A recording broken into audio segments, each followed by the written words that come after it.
अस्सलाम वालेकुम दोस्तों। तो चलिए ये पार्ट 2 है, उसके बाद से कंटिन्यू करते हैं कि हमने स्टोरी कहाँ तक बोली थी कि हाँ, उनका शौहर चेकअप के लिए हॉस्पिटल जाना सोचता है। तो इसी तरह से उसने सोचा कि शायद मुझे चेकअप करवाना चाहिए, तो वो अपने चेकअप के लिए हॉस्पिटल जाता है।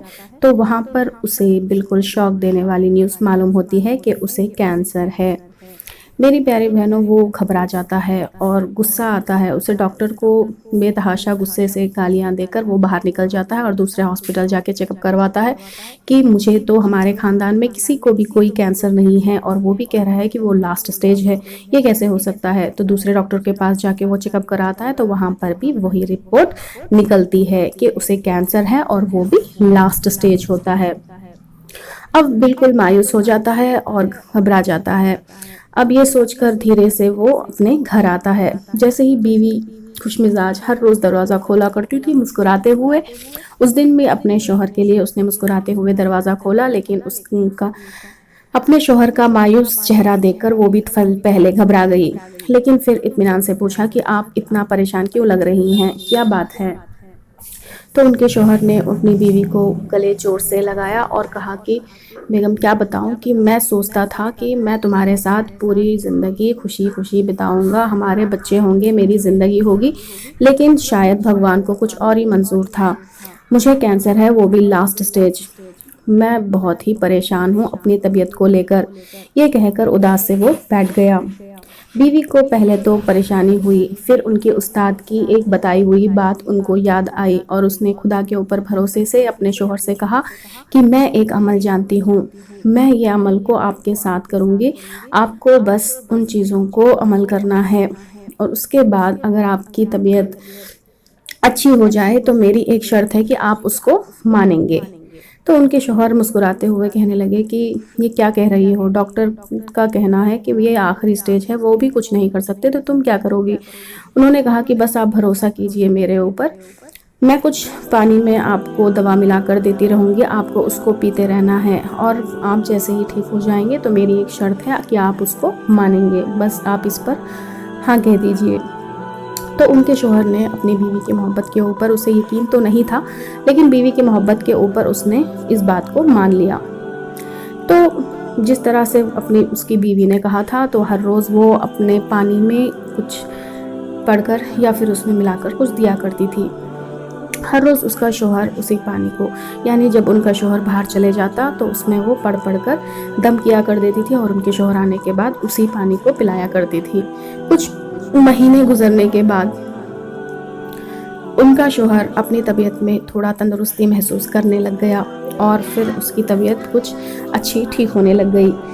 ये फ़र्क महसूस करते उसने कहा कि शायद मुझे 2-3 महीने हो गए, मुझे जाकर और एक बार चेकअप कराना चाहिए कि मेरा वक्त और कितना बाकी है। जैसे ही ये सोचकर वो डॉक्टर के पास जाता है तो दोबारा वो चेकअप करवाता है। उसमें फिर उसको चौंका देने वाली बात मालूम होती है कि उसे तो कोई भी कैंसर ही नहीं है। वो दोबारा घबराते हुए फिर दूसरे डॉक्टर के पास भागता है और फिर दोबारा अपना रिपोर्ट निकलवाता है, और फिर दोबारा उसमें भी यही रिपोर्ट निकल कर आता है कि उसे तो कोई कैंसर ही नहीं है।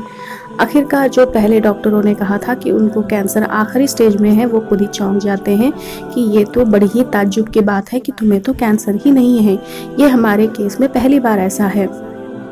लेकिन उसके शौहर, उस लड़की के शौहर की खुशी की कोई हद ही नहीं रहती। वो भागता हुआ अपने बीवी के पास आता है और दरवाज़ा जैसे ही खटखटाकर, जैसे ही उसकी बीवी दरवाज़ा खोलती है, बड़े ही ज़ोर से अपनी बीवी के गले लगकर खुशी का इजहार करता है और कहता है कि बीवी, मैं आपसे कैसे कहूँ कि मैं कितना खुश हूँ।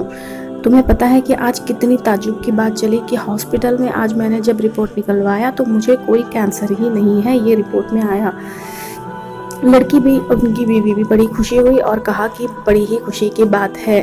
तो चलिए, अब जैसे कि मैंने कहा था कि आप जैसे ही सेहत याब हो जाएंगे तो आपको मेरी एक शर्त माननी पड़ेगी।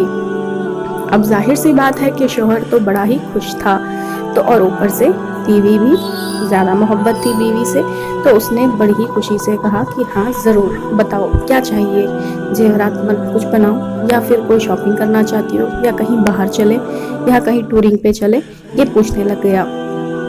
ان کی بیوی نے کہا کہ نہیں، یہ سب مجھے نہیں چاہیے، بس میں چاہتی ہوں کہ تم کلمہ پڑھو اور اسلام میں داخل ہو جاؤ۔ اس کا شوہر پھر دوبارہ چونک جاتا ہے اور کہتا ہے کہ یہ کیا کہہ رہی ہو؟ ان کی بیوی کہتی ہے کہ دیکھیے، میں ماجرا آپ کو سب بعد میں سمجھاؤں گی، لیکن پہلے آپ کو میری شرط ماننی پڑے گی۔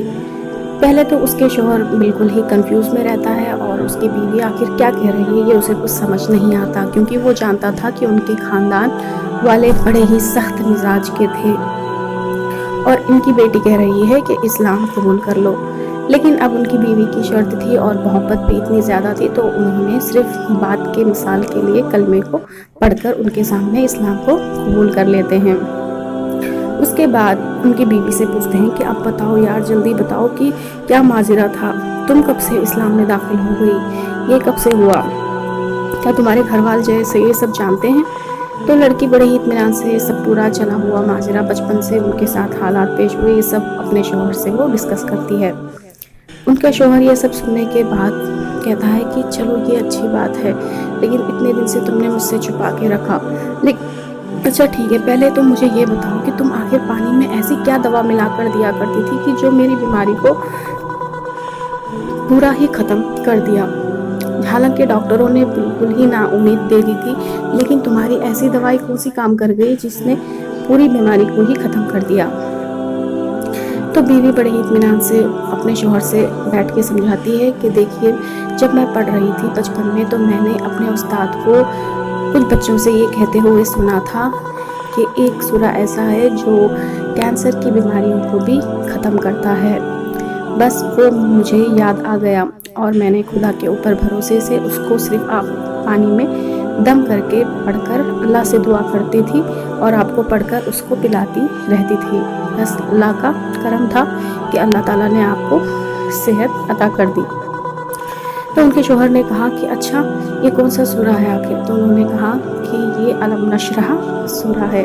میری پیاری بہنوں، ہم جانتے ہیں کہ قرآن مجید میں علم نشرح سورہ بڑا ہی چھوٹا سورہ ہے، تو اب آپ سوچئے کہ یہ سورہ جو انسان کو موت کا بالکل ہی نا امید بتا دے، ڈاکٹرز اس موت سے بھی اللہ بچا سکتے ہیں، یعنی ایک چھوٹے سے سورے میں اللہ تعالیٰ نے اتنی زیادہ شفا رکھی ہے، تو پورا قرآن مجید ہمارے لیے کتنا بابرکت کا ہوگا۔ تو اس کے بعد ان کے شوہر بڑے ہی اطمینان سے، اور اس وقت کیونکہ اس نے اپنا یہ پورا ماجرا اپنے آنکھوں کے سامنے دیکھا ہوا ہوتا ہے، تو اس کا شوہر تب دل سے اقرار اور کلمے کو دل سے پڑھتا ہے اور اسلام میں داخل ہو جاتا ہے۔ اس کے بعد میری پیاری بہنوں، ہونا کیا تھا، جب بیٹا اپنے گھر والوں سے جا کے یہ پورا ماجرا جا کے ڈسکس کرتا ہے، تو ہر کوئی گھر والے اپنے بیٹے کو موت سے بچ کر آنے پر تو ہر کوئی خوش ہوتے ہیں، اور ان کے گھر والے بھی اس معجزے کو دیکھ کر ایمان لا لیتے ہیں۔ اور جب لڑکی والوں کی طرف سے پتہ چلتا ہے تو وہ سب سے پہلے تو غصے میں آتے ہیں، لیکن بعد میں سب سننے کے بعد، پورے لوگوں کو سمجھانے کے بعد، وہ بھی تھوڑا اطمینان پا کر وہ بھی اسلام قبول کر لیتے ہیں۔ تو میری پیاری بہنوں، یہ واقعہ تھا جو مجھے بہت ہی اچھا لگا تھا، کیونکہ قرآن شریف میں ایک چھوٹا سا سورہ 2 قبیلے لوگوں کو، یعنی 2 خاندانوں کو اسلام لانے کا ایک ذریعہ بن سکتا ہے، اور موت تک لے کے جانے والی بیماریوں کو جڑ سے ختم کر سکتا ہے۔ تو قرآن ہمارے لیے کتنا ہدایت کا ہے، اور کیسے ہم لوگ کو زندگی گزارنی ہے، کتنے برکت والے اس میں چیزیں چھپی ہیں، بس ہمیں سمجھنا تھوڑا دیری ہے۔ بس اللہ تعالیٰ ہمیں ہدایت دے اور صحیح طریقے اور صحیح راستے کو اپنانے والے بنا دے۔